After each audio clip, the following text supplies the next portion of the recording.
ತಂದೆಯ ದೇವರ ಕೃಪೆ, ಆತನ ದಯೆ ಈ ದಿನ ಕೂಡ ನಮ್ಮ ಸಂಗಡ ಇತ್ತು. ಲೋಕದಲ್ಲಿ ಅನೇಕ ಕಾರ್ಯಗಳಲ್ಲಿ ನಾವು ಮುಳುಗಿದ್ರು ಕೂಡ ನಮ್ಮ ದಿನನಿತ್ಯ ಜೀವನಕ್ಕೆ ಬೇಕಾಗಿರುವಂತ ಎಲ್ಲ ಕೆಲಸಗಳಿಗೆ ನಾವು ಬೆಳಗ್ಗೆಯಿಂದ ನಾವು ಕೆಲಸ ಮಾಡಿ ಈ ಒಂದು ಹೊತ್ತಿನಲ್ಲಿ ತಂದೆಯ ದೇವರು ಈ ಐಕ್ಯತೆಯಲ್ಲಿ ಒಂದು ಕುಟುಂಬವಾಗಿ ನಮ್ಮನ್ನ ಕರ್ಕೊಬಂದು ಆತನ ವಾಕ್ಯ, ಆತನ ಸಭೆ, ಆ ಸಭೆಯ ಪ್ರಾರಂಭದ ದಿನಗಳು ಯಾವ ರೀತಿ ಇತ್ತು, ಆ ಸಭೆ ಯಾವ ಸಂಘರ್ಷವನ್ನ ಎದುರಿಸಿತು, ಯಾವ ರೀತಿ ಆ ಸಭೆ ಬೆಳೀತು ಅನ್ನೋದನ್ನ ನಾವು ದೇವರ ವಾಕ್ಯದಿಂದ ಅಪೋಸ್ಟಲರ ಕಾರ್ಯಗಳ ಮೂಲಕ ಈ ವಿಷಯಗಳನ್ನ ಸತತವಾಗಿ ಒಂದೊಂದು ವಾರನೂ ನಮಗೆ ದೇವರು ಆತನ ಪವಿತ್ರಾತ್ಮವನ್ನ ಕೊಟ್ಟು ನಾವು ಅದನ್ನ ಧ್ಯಾನ ಮಾಡೋದಕ್ಕೆ ಮತ್ತೆ ಅದರಿಂದ ಈ ಒಂದು ಕಡೆಯ ಕಾಲದಲ್ಲಿ ಇರುವಂತ ಸಭೆಗೆ ಬೇಕಾಗಿರುವಂತ ಎಚ್ಚರಿಕೆ ಮತ್ತೆ ಸಾಂತ್ವನ ಮತ್ತೆ ನಮ್ಮ ಜಾಗ್ರತೆ ಇದೆಲ್ಲ ಕೂಡ ನಮ್ಗೆ ತಿಳಿಸ್ಕೊ ಬರ್ತಾ ಇದ್ದಾರೆ. ಆ ರೀತಿಯಲ್ಲಿ ಈ ದಿನದಲ್ಲೂ ಕೂಡ ನಾವು ಈ ಪಾಠವನ್ನ ನಾವು ಮುಂದುವರಿಸೋದಕ್ಕೆ ದೇವರು ಕೃಪೆ ತೋರಿಸಿದ್ದಾರೆ. ಸೊ ಅದರಿಂದ ಈ ದಿನ ಕೂಡ ನಾವು ಒಂದು ಪ್ರಾರ್ಥನೆಯ ಮೂಲಕ ಈ ಒಂದು ಕೂಟವನ್ನ ಪ್ರಾರಂಭ ಮಾಡೋಣ.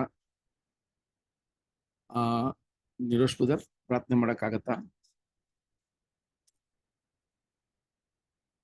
ಬ್ರದರ್ ನನ್ನ ಡ್ಯೂಟಿಲಿ ಇದ್ದೇನೆ brother. Okay okay, no problem. Deepak brother ಪ್ರಾರ್ಥನೆ ಮಾಡ್ತೀರಾ? ಓಕೆ ಸರಿ, ನಾನೇ ಪ್ರಾರ್ಥನೆ ಮಾಡ್ತೀನಿ. ನಮ್ಮನ್ನ ಅತಿ ಹೆಚ್ಚಾಗಿ ಪ್ರೀತಿಸಿ ಈ ಒಂದು ಸತ್ಯದ ಬೆಳಕಿಗೆ ನಮ್ಮನ್ನ ಕರೆತಂದು ನಿಮ್ಮ ಯೋಜನೆಯನ್ನ ನಮಗೆ ತಿಳಿಸಿ ಆ ಯೋಜನೆಯಲ್ಲಿ ಈ ಒಂದು ಸುವಾರ್ತೆಯ ಯುಗದಲ್ಲಿ ನಾವು ನಿಮಗೆ ವಿಧೇಯರಾಗಿದ್ರೆ ನಮಗೆ ನೀವು ಕೊಡುವಂತ ಸೌಭಾಗ್ಯಗಳ ಬಗ್ಗೆ ನೀವು ನಮಗೆ ತಿಳಿಸಿ ಈ ಸತ್ಯದ ಮಾರ್ಗದಲ್ಲಿ ನಡೆಯೋದಕ್ಕೆ ನಮ್ಮನ್ನ ಪ್ರೋತ್ಸಾಹಿಸಿ ನಮ್ಮನ್ನ ಬಲಪಡಿಸುವ ನಮ್ಮ ತಂದೆಯ ದೇವರೇ, ನಿಮಗೆ ನಿಮ್ಮ ಕುಮಾರನಾದ ಯೇಸು ಸ್ವಾಮಿಯ ಮೂಲಕ ಈ ದಿನದಲ್ಲಿ ನಾವು ಕೃತಜ್ಞತೆ ವಂದನೆಗಳನ್ನ ತಿಳಿಸ್ಕೊತೀವಿ ದೇವರೇ. ಈ ದಿನದಲ್ಲೂ ಕೂಡ ಈ ವಾಕ್ಯಗಳನ್ನ ನಾವು ಧ್ಯಾನ ಮಾಡುವಾಗ ನಿಮ್ಮ ವಿಶೇಷವಾದ ಪ್ರಸನ್ನತೆ ಈ ಒಂದು ಐಕ್ಯತೆಯಲ್ಲಿರುವಂತ ಒಬ್ಬೊಬ್ಬರ ಸಂಗಡಲು ಇದ್ದು ಆ ವಾಕ್ಯಗಳು ನಮಗೆ ಈ ದಿನದಲ್ಲಿ ಪ್ರಯೋಜನ ಆಗಿ ನೂತನ ಸೃಷ್ಟಿಯ ಬೆಳವಣಿಗೆಗೆ ನಮಗೆ ಒಂದು ಹೊಸ ಹೆಜ್ಜೆಯನ್ನು ನಾವು ಇಟ್ಟು ನಮ್ಮ ವಿಶ್ವಾಸದಲ್ಲಿ ನಾವು ಇನ್ನೂ ಅತಿ ಹೆಚ್ಚಾಗಿ ನೆಲೆಗೊಳ್ಳಲು ನಮಗೆ ನೀವು ಕೃಪೆ ತೋರಿಸಿದ್ದೀರಾ. ಅದಕ್ಕೂ ಕೂಡ ನಿಮಗೆ ಕೃತಜ್ಞತೆಯನ್ನ ಸಲ್ಲಿಸ್ತೀವಿ ದೇವ್ರೆ. ಈ ದಿನದಲ್ಲಿ ಪ್ರಾರಂಭದಿಂದ ಈ ಪಾಠದ ಕೊನೆಯ ತನಕ ನಿಮ್ಮ ಒಂದು ಪ್ರಸನ್ನತೆ ಇದ್ದು ನಮ್ಮ ಗಮನಗಳು ಎಲ್ಲೂ ಚದುರೋಗ್ದಂಗೆ ನಿಮ್ಮ ವಾಕ್ಯದ ಮೇಲೆ ಗಮನ ಇಟ್ಟು ಒಂದೊಂದು ವಿಷಯಗಳನ್ನ ಕೂಡ ಭಯಭಕ್ತಿಯಿಂದ ನಾವು ಕೇಳೋದಿಕ್ಕೆ ನಮಗೆ ಕಾರ್ಯಗಳನ್ನ ನೀವು ಒದಗಿಸ್ಕೊಡ್ಬೇಕಂತ ಕೂಡ ಈ ದಿನದಲ್ಲಿ ಕೇಳ್ಕೊತೀವಿ ತಂದೆಯ ದೇವರೇ. ಈ ಒಂದು ಪ್ರಾರ್ಥನೆಯನ್ನ ನಿಮ್ಮ ಒಬ್ಬನೇ ಕುಮಾರನಾಗಿರುವ ನಮ್ಮ ಕರ್ತನಾಗಿರುವ ಯೇಸು ಕ್ರಿಸ್ತನ ಅತಿ ಉನ್ನತ ನಾಮದಲ್ಲಿ ನಿಮ್ಮನ್ನ ಬೇಡ್ಕೊಳ್ತೀವಿ ನಮ್ಮ ಸ್ವರ್ಗೀಯ ತಂದೆಯೇ. ಸಹೋದರರೇ, ಈ ದಿನದಲ್ಲಿ ನಾವು ಕಳೆದ ವಾರದಲ್ಲಿ ಕೂಡ ಅನೇಕ ವಿಷಯಗಳನ್ನ ನಾವು ನೋಡಿದ್ವಿ. ಅದರ ಒಂದು ಅಡಿಯಲ್ಲಿ ಒಂದು ವಿಷಯ ಏನು ಅಂತ ನೋಡ್ಬೇಕಾದ್ರೆ ನಾವು ಅಪೊಸ್ತಲರ ಕಾರ್ಯಗಳು 12ನೇ ಅಧ್ಯಾಯ ನಾವು 23 ವಚನಗಳ ತನಕ ಕಳೆದ ಬಾರಿಯಲ್ಲಿ ಕೂಡ ನಾವು ನೋಡಿದ್ವಿ. ಅಪೊಸ್ತಲರ ಕಾರ್ಯಗಳು 12-23 ತನಕ ನಾವು ನೋಡ್ಕೊ ಬಂದ್ವಿ. ಅನೇಕ ವಿಷಯಗಳನ್ನ ನಾವು ಗಮನಿಸಿದ್ವಿ. ಅದರಲ್ಲಿ ನಾವು ಕಡೆಯದಾಗಿ ನೋಡಿದ್ದು ವಿಷಯ ಏನಂದಾಗ ಹೇರೋದನ ಒಂದು ರಾಜ್ಯಭಾರದಲ್ಲಿ ನಡೆದಂತ ವಿಷಯಗಳು. ಹೇರೋದನು ಯಾವ ರೀತಿ ಅಲ್ಲಿ ಆ ಕಾಲ ಸಮಯದಲ್ಲಿ ಯಹೂದ್ಯರನ್ನ ಮೆಚ್ಚಿಸಲು ಕ್ರೈಸ್ತರನ್ನ ಅಲ್ಲಿ ಹತ್ಯೆ ಮಾಡುವ ಒಂದು ಕಾರ್ಯದಲ್ಲಿ ಅವನು ತೊಡಗಿದ್ನು. ಅದರಲ್ಲಿ ವಿಶೇಷವಾಗಿ ನಾವು ನೋಡಿದಾಗ ಯಾಕೋಬನನ್ನ ಅಲ್ಲಿ ಕೊಂದಿದ್ದನ್ನ ನಾವು ನೋಡ್ತೀವಿ. ಅದಾದ ನಂತರ ಪೇತ್ರನ ಒಂದು ವಿಷಯದಲ್ಲಿ ಯಹೂದ್ಯರ ಪಸ್ಕಾ ಹಬ್ಬ ಇರೋದ್ರಿಂದ ಒಂದು 7 ದಿನ ಕಾಲ ಆತನನ್ನ ಸೆರೆಮನೆಯಲ್ಲಿ ಇಟ್ಟು ಅದಾದ ನಂತರ ಆತನಿಗೆ ಕೂಡ ಆ ಮರಣವನ್ನ ಅಥವಾ ಆತನನ್ನ ಕೊಲ್ಲೋದಿಕ್ಕೆ ಆತನು ಏರ್ಪಾಡು ಮಾಡಿದ್ನ ಅಂತ ಕೂಡ ನಾವು ನೋಡಿದ್ವಿ. ಆ ಒಂದು ಅಡಿಯಲ್ಲಿ ನಾವು ನೋಡುವಾಗ ಈ ವಿಷಯಗಳು ಒಂದು ಕಡೆ ನಡೀತಾ ಇದ್ರೆ ಇನ್ನೊಂದು ಕಡೆ ಆತನ ರಾಜ್ಯದಲ್ಲಿ ಏನ್ ಆಗ್ತಾ ಇದೆ ಅಂತ ನೋಡ್ಬೇಕಾದ್ರೆ ಆ ತೈರಿ ಮತ್ತೆ ಸೊದೋಮ್ ಪಟ್ಟಣಗಳ ಜನರ ಮೇಲೆ ಆತನಿಗೆ ಕೋಪ ಇತ್ತು. ಆತನ ಕಡೆಯಿಂದಾನೇ ಆತನ ರಾಜ್ಯಭಾರದಿಂದಲೇ ಆ ಒಂದು ಪಟ್ಟಣಗಳನ್ನು ನಡೆಸೋದಿಕ್ಕೆ ಹಣ ಕೂಡ ಅಲ್ಲಿ ಶೇಖರಣೆ ಆಯ್ತಾ ಇತ್ತು. ಆ ಹಣದಲ್ಲಿ ಅವರು ಆ ಹಣವನ್ನ ಪಡ್ಕೊಂಡು ಆ ಪಟ್ಟಣವನ್ನ ಸಹಾಯ ಮಾಡ್ತಾ ಇದ್ದ ಅಂತ ಕೂಡ ನಾವು ನೋಡ್ತೀವಿ. ಆ ರೀತಿಯಲ್ಲಿ ನಾವು ನೋಡುವಾಗ ಅವರು ಈ ಹೇರೋದನ ಕೋಪಕ್ಕೆ ಗುರಿಯಾಗಿರುವ ಸಮಯದಲ್ಲಿ ಸಹೋದರರೇ, ಅಲ್ಲಿ ನಾವು ಇತಿಹಾಸವನ್ನ ನೋಡಿದಾಗ ನಾವು ಅಪೊಸ್ತಲರ ಕಾರ್ಯಗಳು 12ನೇ ಅಧ್ಯಾಯ 21ನೇ ವಚನವನ್ನ ನೋಡಿದಾಗ ಅಲ್ಲಿ ಹೇರೋದನು ತುಂಬಾ ಬೆಲೆ ಬಾಳದಂತ ಒಂದು ವಸ್ತ್ರಗಳನ್ನ ಹಾಕಿ ಒಂದು ಸಮಾರಂಭದಲ್ಲಿ ಆತನು ಬರೋದನ್ನ ನಾವು ನೋಡ್ತೀವಿ. ಇದು ನಮಗೆ ಇತಿಹಾಸ ಏನಂತ ಹೇಳ್ತದೆ ಅಂತ ನೋಡ್ಬೇಕಾದ್ರೆ ಆ ಕಾಲ ಸಮಯದಲ್ಲಿ ಸಸಾರಿಯಾ ಪಟ್ಟಣದಲ್ಲಿ ಒಂದು ಹಬ್ಬವು ನಡೆಯಿತು. ಅದು ವಿಶೇಷವಾಗಿ ಒಂದು ಏನ್ರಿ ಫೆಸ್ಟಿವಲ್ ಆಫ್ ಟಬರ್ನಾಕಲ್ ಅಂತ ನಮಗೆ ಗೊತ್ತಿದೆ. ಯಹೂದ್ಯರ ಒಂದು ಹಬ್ಬ, ಗೂಡಾರದ ಒಂದು ಹಬ್ಬ ಅಂತ ಕೂಡ ಹೇಳ್ಬೋದು. ಈ ಹಬ್ಬಕ್ಕೆ ಹೇರೋದ್ ಬಂದು ಆ ರೀತಿಯ ವಸ್ತ್ರವನ್ನ ಧರಿಸಿ ಒಂದು ರಾಜನ ಒಂದು ಒಳ್ಳೆಯ ಉಡುಪಲ್ಲಿ ಅಲ್ಲಿ ಬಂದು ಅವನು ಆ ಒಂದು ಹಬ್ಬದಲ್ಲಿ ಅವನು ಸೇರ್ತಾರೆ. ಆ ಹಬ್ಬದಲ್ಲಿ ಇದ್ದಾಗ ಅಲ್ಲಿ ಬಂದಂತ ಜನರು ಆತನನ್ನ ಕೊಂಡಾಡ್ತಾರೆ. ಆವಾಗ ದೇವರು ನಮಗೆ ದೇವರು ಅಂತ ಅಲ್ಲಿ ಹೇಳುವಂತ ವಿಷಯವನ್ನ ಕೂಡ ನಾವು ನೋಡ್ತೀವಿ ಅಲ್ವಾ. ಅಲ್ಲಿ ಹೇಳುವ ಜನ ಹೇಳ್ತಾರೆ, ಇದು ದೇವರಿಂದ ಬಂದಂತ ಧ್ವನಿ ಅಂತ ಅಲ್ಲಿ ಅವರು ಹೇಳಿಕೆ ಕೊಟ್ಟಾಗ ಆ ಹೇರೋದನು ಆ ಮಾತುಗಳನ್ನ ಖಂಡಿಸದೆ ದೇವರ ನಾಮವನ್ನು ದೂಷಿಸುವ ಒಂದು ವಿಷಯಗಳು ನಡೆದಾಗ ಖಂಡಿಸದೇ ಇದ್ದಾಗ ಆ ಹೇರೋದನು ಸಾಯುವ ಒಂದು ಸಂಗತಿ ಕೂಡ ನಮ್ಗೆ ಕಳೆದ ಬಾರಿಯಲ್ಲಿ ನಾವು ನೋಡಿದ್ವಿ ಸಹೋದರರೇ. ಸೊ ಈ ಒಂದು ಪಾಠವನ್ನ ನಾವು ಮುಂದುವರ್ಸಕ್ ಮುಂಚೆ ನಾವು ಏನ್ ಮಾಡೋಣ ಅಂದ್ರೆ ಈ ಹೇರೋದನ ವಿಚಾರವಾಗಿ ಸ್ವಲ್ಪ ನಾವು ಮಾಹಿತಿಯನ್ನ ಪಡ್ಕೊಂಡ್ರೆ ನಮಗೆ ಉಪಯೋಗ ಆಗತ್ತೆ. ಯಾಕಂತ ಹೇಳ್ಬೇಕಾದ್ರೆ ಈ ಹೇರೋದ್ ಅನ್ನುವ ಒಂದು ಹೆಸರು ಸತ್ಯವೇದದಲ್ಲಿ ಅಥವಾ ಹೊಸ ಒಡಂಬಡಿಕೆಯಲ್ಲಿ ಅನೇಕ ಸಾರಿ ಈ ಒಂದು ಹೆಸರು ಬರೋದನ್ನ ನೋಡ್ತೀವಿ. ಬೇರೆ ಬೇರೆ ಕಾಲ ಸಮಯದಲ್ಲಿ ಈ ಹೆಸರು ಬರೋದನ್ನ ನೋಡ್ತೀವಿ. ಸೊ ಅದಕ್ಕೆ ನಾವು ಈ ಹೇರೋದ್ ಅಂತ ಹೇಳುವಾಗ ಆ ಹೇರೋದ್ ಅನ್ನುವ ಒಂದು ಸರ್ನೇಮ್ ಅಲ್ವಾ. ಈಗ ನೋಡಿ ನಿಮ್ಗೆ ಒಂದೊಂದು ಪ್ರಾಂತ್ಯದಲ್ಲಿ ಒಂಥರ ಸರ್ನೇಮ್ ಇಟ್ಕೋತಾರೆ ಅಲ್ವಾ. ಪಾಟೀಲ್ ಅಂತ ಇಟ್ಕೋತಾರೆ. ಸೊ ಆ ಪಾಟೀಲ್ಗೆ ಮುಂದೆ ಒಂದು ಹೆಸರಿರ್ತದೆ ಅಥವಾ ಹಿಂದೆ ಒಂದು ಹೆಸರಿರ್ತದೆ. ಸೊ ನಿಮ್ಮ ಅಲ್ಲಲ್ಲಿ ಆ ಪ್ರಾಂತ್ಯಗಳಲ್ಲಿ ಈಗ ನಾರ್ತ್ ಕರ್ನಾಟಕದಲ್ಲಿ ಒಂದು ರೀತಿಯ ಒಂದು ಸರ್ನೇಮ್ ಇಟ್ಟಿರ್ತಾರೆ. ಇಲ್ಲಿ ಬೆಂಗಳೂರಲ್ಲಿ ಒಂಥರ ಸರ್ನೇಮ್ ಇಟ್ಟಿರ್ತಾರೆ ಅಲ್ವಾ. ಸೊ ಗೌಡ ಅಂತ ಹಾಕೋತಾರೆ. ಆದ್ರೆ ಅದಕ್ಕಿಂತ ಮುಂಚೆ ಹೆಸರುಗಳಿರ್ತವೆ, ಬೇರೆ ಹೆಸರುಗಳು. ಸೊ ಅದರಿಂದ ಈ ಹೇರೋದ್ ಅನ್ನೋದು ಬಂದು ಒಂದು ಹೇಳ್ಬೇಕಾದ್ರೆ ಸರ್ನೇಮ್ ಅಂತ ಕೂಡ ಹೇಳಬಹುದು. ಅಥವಾ ಒಂದು ಒಂದು ಕುಟುಂಬದ ಆ ಪರಿವಾರದವರ ಇರುವಂತ ಸಮಯದಲ್ಲಿ ಅವ್ರಿಗೆ ಆ ಹೇರೋದ್ ಅನ್ನುವ ಒಂದು ಸರ್ನೇಮ್ನ ಅಲ್ಲಿ ಕೊಡೋದನ್ನ ನಾವು ನೋಡ್ತೀವಿ ಸಹೋದರ.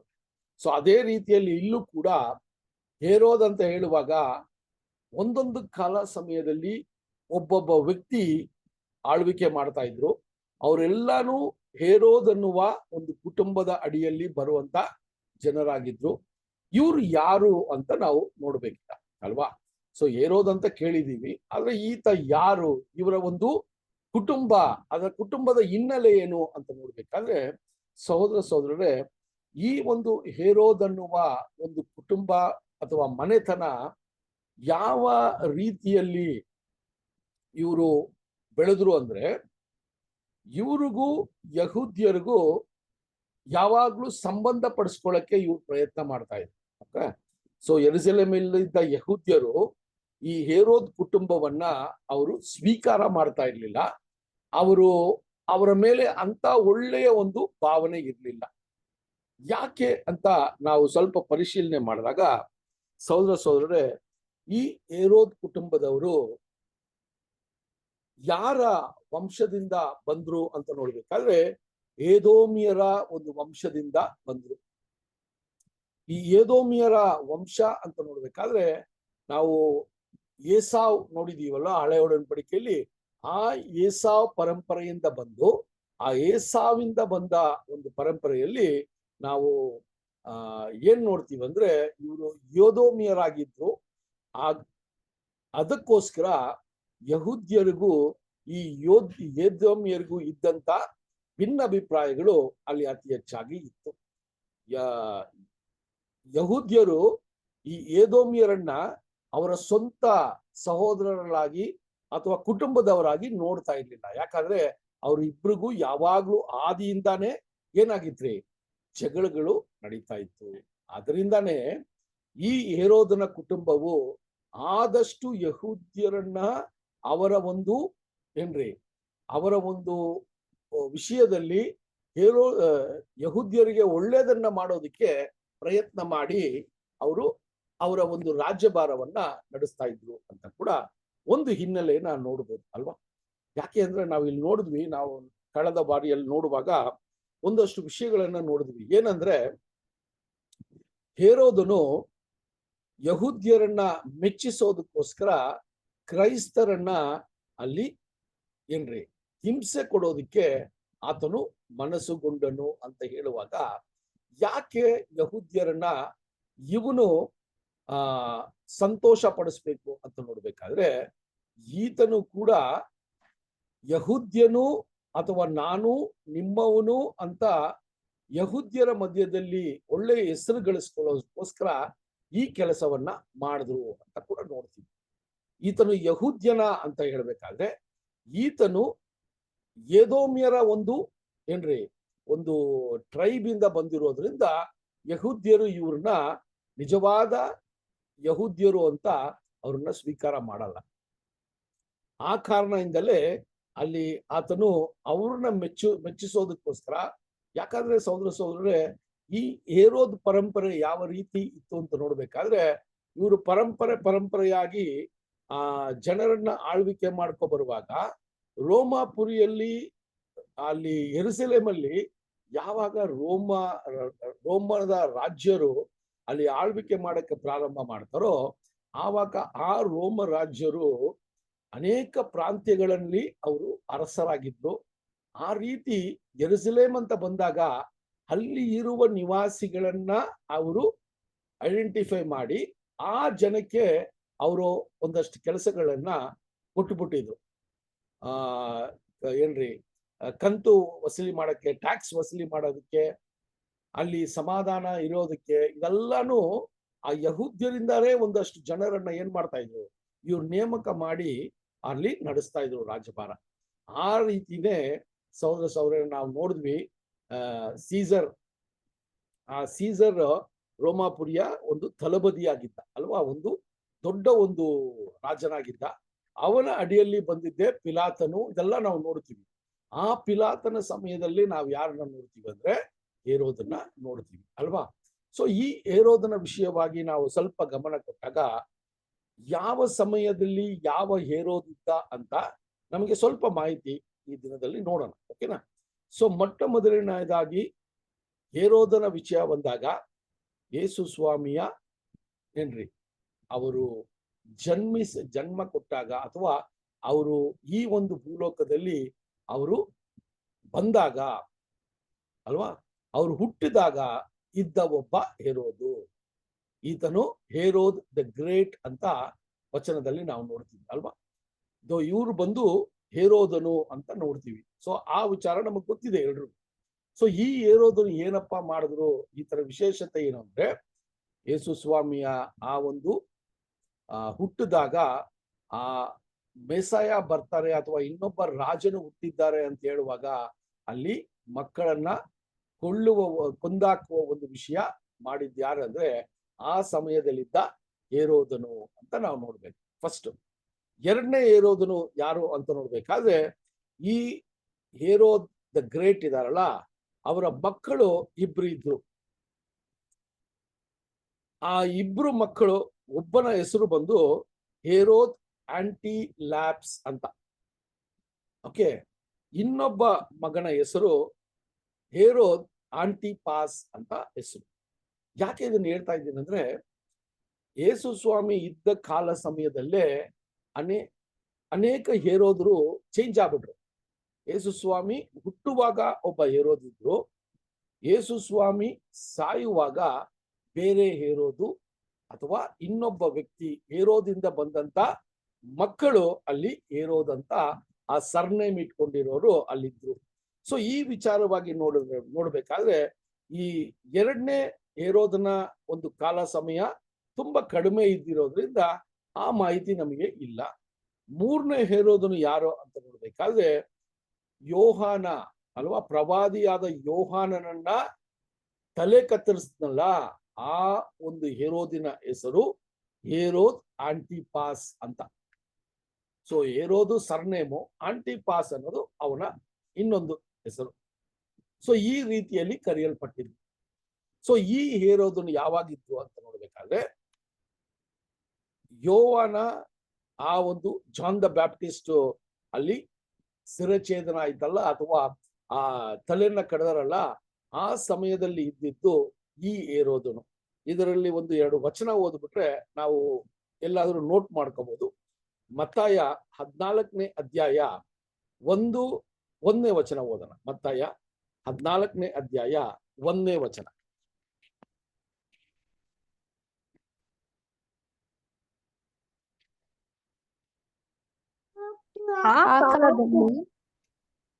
ಆ ಕಾಲದಲ್ಲಿ ಉಪರಾಜನಾದ ಹೇರೋದನು ಯೇಸುವಿನ ಸುದ್ದಿಯನ್ನು ಕೇಳಿ ತನ್ನ ಪರಿವಾರದವರಿಗೆ, ಇವನು ಸ್ನಾನಿಕನಾದ ಯೋಹಾನನು ತಿರುಗಿ ಬದುಕಿ ಬಂದಿದ್ದಾನೆ, ಆದ ಕಾರಣ ಮಹತ್ ಕಾರ್ಯಗಳನ್ನು ನಡೆಸುವ ಶಕ್ತಿಗಳು ಅವನಲ್ಲಿ ಅವೆ ಎಂದು ಹೇಳಿದನು.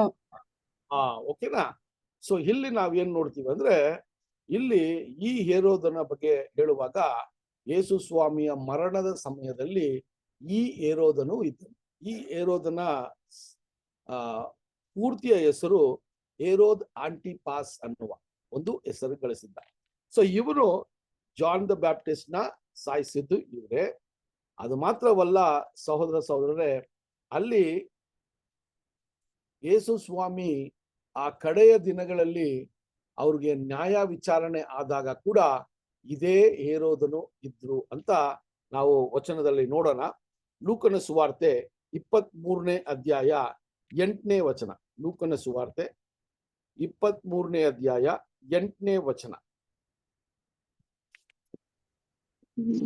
ಹೆರೋದನು ಯೇಸುವನ್ನು ನೋಡಿದಾಗ ಬಹಳ ಸಂತೋಷಪಟ್ಟನು, ಯಾಕೆಂದರೆ ಆತನ ವಿಷಯವಾಗಿ ಅನೇಕ ಸಂಗತಿಗಳನ್ನು ಕೇಳಿದ್ದರಿಂದ ಆತನನ್ನು ಕಾಣಬೇಕೆಂದು ಬಹು ಕಾಲದಿಂದ ಅಪೇಕ್ಷಿಸಿದ್ದನು. ಆತನಿಂದ ಓಕೆ. ಸೊ ಈ ಹೇರೋದನ ಬಗ್ಗೆ ನಮಗ್ ಗೊತ್ತಿದೆ. ಸೊ ಇದೆಲ್ಲ ಒಂದೊಂದು ಕಾಲ ಸಮಯಕ್ಕೆ ನಡೆದಂತ ವಿಷಯಗಳು ಸಹೋದರರೇ. ಸೊ ಆ ರೀತಿಯಲ್ಲಿ ನಾವು ನೋಡ್ಬೇಕಾದ್ರೆ ಇಲ್ಲಿ ನಾವು ಈ ಒಂದು ಪಾಠದಲ್ಲಿ ನೋಡುವಂತ ಹೇರೋದನು ಯಾರು ಅಂದ್ರೆ, ನಾವು ಫಸ್ಟ್ ನೋಡಿದ್ವಲ್ಲ, ಯೇಸು ಸ್ವಾಮಿ ಏನ್ರಿ ಹುಟ್ಟಿದಾಗ ಯಾವ ಹೇರೋದಿದ್ನೋ ಆತನ ಮೊಮ್ಮಗನೇ ಈ ಒಂದು ನಾವು ನೋಡುವಂತ ಅಪೊಸ್ತಲರ ಕಾರ್ಯಗಳು 12ನೇ ಅಧ್ಯಾಯದಲ್ಲಿ ನಾವು ನೋಡುವಂತ ಹೇರೋದ್ ಯಾರು ಅಂದ್ರೆ, ಆತನ ಮೊಮ್ಮಗನಾಗಿದ್ದ. ಈತನ ಹೆಸರು ಹೇರೋದ್ ಅಗ್ರಿಪ ಅನ್ನುವ ಒಂದು ಹೆಸರಿತ್ತು. ಹೇರೋದ್ ಅಗ್ರಿಪ 1ನೇಯವನು ಅಂತ ಅಲ್ವಾ. ನಾವು ರಾಜರ ಹೆಸರು ನಮ್ಮ ಭಾರತದ ಇತಿಹಾಸದಲ್ಲಿ ತಗೊಂಡ್ರೆ ಚಾಲುಕ್ಯ 1ನೇಯವನು, ಚಾಲುಕ್ಯ 2ನೇಯವನು ಅಂತೆಲ್ಲ ಓದ್ತೀವಲ್ಲ. ಅದೇ ತರ ಇಲ್ಲಿ ಅಗ್ರಿಪ ಅನ್ನುವ ಒಂದು ಹೆಸರನ್ನ ಇಟ್ಕೊಂಡಿರುವ ಹೇರೋದು, ಆತನು ಅಗ್ರಿಪ 1ನೇಯವನು ಅಂತ ಬರೆದಾಗ ಇಲ್ಲಿ ಏನಂತ ನೋಡ್ತೀವಿ ಅಂದ್ರೆ ಸಹೋದರರೇ, ಈತನೇ ಯಾಕೋಬನನ್ನ ಸಾಯಿಸಿರುವ ಒಂದು ಹೇರೋದನು ಅಂತ ಅಪೊಸ್ತಲರ ಕಾರ್ಯಗಳು 12ನೇ ಅಧ್ಯಾಯ 1ನೇ ವಚನದಲ್ಲಿ ನಾವು ನೋಡ್ಬೋದು. ಅಪೊಸ್ತಲರು 12ನೇ ಅಧ್ಯಾಯ 1ನೇ ವಚನ. ಆ ಸಮಯದಲ್ಲಿ ಅರಸನಾದ ಹೆರೋದನು ಸಭೆಯವರಲ್ಲಿ ಕೆಲವರನ್ನು ಹಿಡಿಸುವುದಕ್ಕೆ ಕೈ ಹಾಕಿ ಸರಿ. ಸೊ ಇದನ್ನ ನಾವು ನೋಡಿದ್ವಿ ಅಲ್ವಾ. ಸೊ ಇದಾದ ನಂತರ ಇನ್ನೊಬ್ಬ ಹೇರೋದನು ಕಡೆಯದಾಗಿ ನಮಗೆ ಒಂದು ರೆಫರೆನ್ಸ್ ಅಲ್ಲಿ ಬರ್ತಾರೆ. ಓಕೆನಾ. ಇನ್ನೊಬ್ಬ ಹೇರೋದು ಯಾರು ಅಂದ್ರೆ ಹೇರೋದು ಅಗ್ರಿಪ 2ನೇಯವನು ಅಂತ ಬರ್ತದೆ. ಅಗ್ರಿಪ 2 ಅಂತ ಬರ್ತದೆ. ಇದು ಯಾರು ಅಂತ ನೋಡ್ಬೇಕಾದ್ರೆ ಅಪೊಸ್ತಲ ಪೌಲು ಸಹೋದರರೇ ಈ ಹೇರೋದನನ್ನೇ ಸುವಾರ್ತೆಯ ಮೂಲಕ ಇವನು ಏನ್ರಿ ಪೌಲನ ಸುವಾರ್ತೆಯನ್ನ ಕೇಳಿದ್ದು ಈ ಒಂದು ಹೇರೋದನೆ ಅಂತ ನಮಗೆ ಅಪೊಸ್ತಲರ ಕಾರ್ಯಗಳು 26ನೇ ಅಧ್ಯಾಯ 28ನೇ ವಚನ ಕೂಡ ನೋಡ್ಬೋದು. ಅಪೊಸ್ತಲರ ಕಾರ್ಯಗಳು 26, 28 ನೋಡ್ಬೋದು.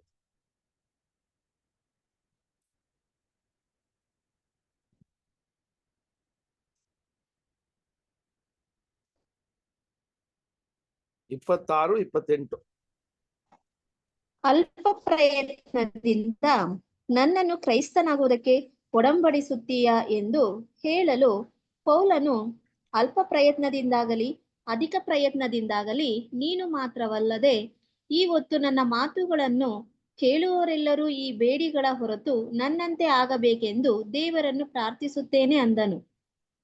ನೋಡ್ರಿ, ಈ ಒಂದು ಸಂಘರ್ಷಣೆ, ಈ ಒಂದು ಮಾತುಕತೆ ನಮಗ್ ಗೊತ್ತಿದೆ. ಈ ಒಂದು ಹೇರೋದನು ಯಾರು ಅಂದ್ರೆ ಕಡೆಯದಾಗಿ ಸತ್ಯವೇದದಲ್ಲಿ ಬರುವಂತ ಹೇರೋದ್ ಅಗ್ರಿಪ 2 ಅಂತ ಬರ್ತದೆ. 2ನೇ ಅಗ್ರಿಪ ಹೇರೋದನು ಅಂತ ಬರ್ತದೆ. ಸೊ ಈ ಒಂದು ವಿಚಾರಣೆ ಸ್ವಲ್ಪ ನಮಗೆ ಮಾಹಿತಿ ಸಿಕ್ತು ಅಲ್ವಾ. ಸೊ ಹೇರೋದ್ ಅಂತ ಹೇಳುವಾಗ ನಾನಾ ಸಮಯಗಳಲ್ಲಿ ಇದ್ದಂತ ಹೇರೋದು ಒಂದು ಸರ್ನೇಮ್ ಇಟ್ಕೊಂಡಿರುವ ಒಂದು ಕುಟುಂಬ. ಆ ಕುಟುಂಬದಲ್ಲಿ ಬಂದಂತ ರಾಜರು ಅಥವಾ ಯೆರೂಸಲೇಮನ್ನ ಆಳ್ವಿಕೆ ಮಾಡ್ತಾ ಇರುವ ರೋಮಾಪುರಿಯ ರಾಜರು ಇವ್ರನ್ನ ಏನ್ ಮಾಡ್ತಾ ಇದ್ರು ಅಂದ್ರೆ ಯೆರೂಸಲೇಮನ್ನ ಆಳ್ವಿಕೆ ಮಾಡೋದಕ್ಕೆ ಅಥವಾ ಯೆರೂಸಲೇಮಲ್ಲಿ ಒಂದಷ್ಟು ಕೆಲಸಗಳನ್ನ ಮಾಡೋದಕ್ಕೆ, ಸುಂಕು ವಸೂಲಿ ಮಾಡೋದಕ್ಕೆ ಕೂಡ ಇವ್ರನ್ನ ಇಟ್ಕೊಂಡಿದ್ರು ಅಂತ ನಮಗ್ ಗೊತ್ತಿದೆ. ಸೊ ಅಲ್ಲಿ ಯಹೂದ್ಯರ ಸಂಪ್ರದಾಯದ ಪ್ರಕಾರ, ಯಹೂದ್ಯರ ಒಂದು ನ್ಯಾಯ ವಿಚಾರಣೆ ಇದೆಲ್ಲಾನು ಈ ಒಂದು ಮನೆತನದವರು ಮಾಡಬೇಕು ಅನ್ನೋ ಒಂದು ಸೆಟಪ್ ಮಾಡಿದ್ವಿ.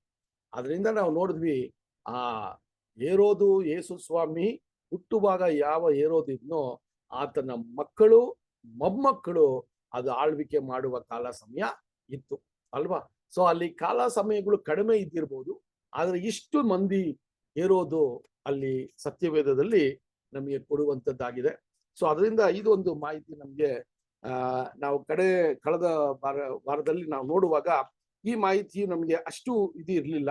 ಸೊ ದೇವರು ಈ ಒಂದು ಮಾಹಿತಿಯನ್ನ ನಮ್ಗೆ ಕೊಟ್ಟಾಗ ಹೇರೋದನ ವಿಷಯದಲ್ಲಿ ನಮಗೆ ಸ್ವಲ್ಪ ಇನ್ಫಾರ್ಮೇಶನ್ ಸಿಕ್ತು ಸಹೋದರರೇ. ಸೊ ಈಗ ಏನ್ ಮಾಡೋಣ ಅಂದ್ರೆ ನಾವು ಪಾಠಕ್ಕೆ ಮುಂದೋಗೋಣ. ಯಾಕಂದ್ರೆ ಈ ಒಂದು ಹೇರೋದನ ಬಗ್ಗೆ ನಮ್ಗೆ ಸ್ವಲ್ಪ ಮಾಹಿತಿ ಸಿಕ್ಕಿದ್ರೆ ನಮಗೆ ಕನ್ಫ್ಯೂಸ್ ಆಗಲ್ಲ. ಯಾಕಂದ್ರೆ ಯೇಸು ಸ್ವಾಮಿ ಹುಟ್ಟಿದಾಗ ಒಬ್ಬ ಹೇರೋದಿದ್ದು ಆ ಪೌಲನು ಸಾಯುವಾಗ ಅಥವಾ ಪೌಲನ ಒಂದು ಸುವಾರ್ತೆಯನ್ನ ಕೇಳುವಾಗ ಆ ಹೇರೋದನು ಅಷ್ಟು ಒಂದು ವರ್ಷ ಇದ್ನ. ಯಾಕಂದ್ರೆ ಯೋಚನೆ ಮಾಡಿ, ಮೊದಲನೇ ಹೇರೋದ ಯೇಸು ಸ್ವಾಮಿ ಹುಟ್ಟುವಾಗ ಆತನಿದ್ರು ಅಂದ್ರೆ ಒಂದು 30-35 ವರ್ಷ ಇದ್ದಿರ್ಬೋದ ಅಲ್ವಾ. ಸೊ ಯೇಸು ಸ್ವಾಮಿ 30 ವರ್ಷ ಆದ ನಂತರ ಅವರು ಶಿಲುಬೆ ಹಾಕಲ್ಪಟ್ಟ ನಂತರ ಅವರೇ ಕಂಟಿನ್ಯೂ ಮಾಡ್ದ ಅಂದ್ರೆ ಇಲ್ಲ, ಅವರ ಮಕ್ಕಳು ಮೊಮ್ಮಕ್ಕಳು ಅಲ್ಲಿ ರಾಜಭಾರವನ್ನ ಮಾಡಿದ್ರು ಅಂತ ಕೂಡ ನಮ್ಗೆ ಒಂದು ಮಾಹಿತಿ ಇದೆ ಸಹೋದರ. ಸೊ ಇಷ್ಟು ವಿಷಯಗಳು ಇರೋದನ್ನ ಬಗ್ಗೆ ನಾವು ಈ ಪಾಠದಲ್ಲಿ ನಾವು ಕೇಳ್ಕೊಂಡ್ವಿ. ಸೊ ಈಗ ನಾವು ಏನ್ ಮಾಡೋಣ ಅಂದ್ರೆ ಅಪೊಸ್ತಲರ ಕಾರ್ಯಗಳು 12ನೇ ಅಧ್ಯಾಯ 24ನೇ ವಚನದಿಂದ ನಮ್ಮ ಈ ಪಾಠವನ್ನ ನಾವು ಪ್ರಾರಂಭ ಮಾಡೋಣ. ಅಪೊಸ್ತಲರ ಕಾರ್ಯಗಳು 12ನೇ ಅಧ್ಯಾಯ 24ನೇ ವಚನ ಕೂಡ ನಾವು ಓದೋಣ.